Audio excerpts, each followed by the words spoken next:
laysa siga dagaal baa dhici gaadhay waxaanu dhintoo biduuna adkaadee annana uma kala hiilin waxaan awanka naftiisu waa maxalli oo meesha degaankiisii buu joogaa cabaar daawasho aad u qiimo leh bay ahaydoo riwaayadahayo baanu ku soo dari doonaa intaa keliya baashu kuma joogto waxaan aragnaa hadda odaybaa oday ka daba kacay isagu inuu sheego annagu hadda khaatumo iyo uma soconno sheeko khaatumo ma taal waa wax gooni ah cidda iyo wadahadalkeeda iyo dad gaara buu leeyahay majliska aan hadalka aan majliskaa ku dhammaanay lama soo hadal qaado annagu hal shay oo keliya baanu u soconnaa wafdiga xooggalo laydiin sheegay tirada badan leh wuxuu u socdaa oo keliya nabaddii loo caal waayey oo mandaqadda tan laga quustay ma sidaasaa lagaga sabraa baa laysweydiiyey ilaa madaxweynaha qaranka baa taladeeda u fadhiistay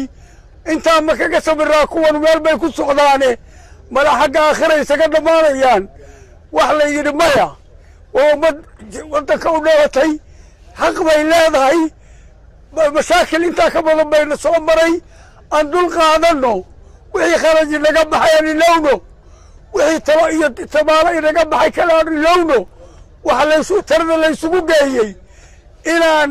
mar digniintii u dambaysay labadan beelood oo walaalaha soo siinaa shaahid yaa shamis xataa qoraxdaa markhaati furaysa halkaasaanu isa soo tiir hor taagnay waxdana aanu wadanaa ma jiro habaaska halka ka jiraa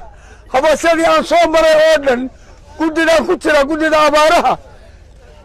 weli intii aanu madaxweynahoo dhulkoo dhan maray baan la soconnay wafdigaasaan ka mid ahaa weli habaaskan ka xoog badan isagaaba ku qabsanaya gawaanida oo dhan ugu casaatay midabku way surogay waxbaa cibrad ilaahay leeyahay iyo xikmad baa ku jirta xataa dabayshu dabayshii ma aha habaasku habaaskii ma aha haddii alla wadahadalkaan arki jiray nin odaya baana yidhi markaanu hadda maanta annagoo maxiidkiina ku jirno degmadii kaleanu hadda soo maray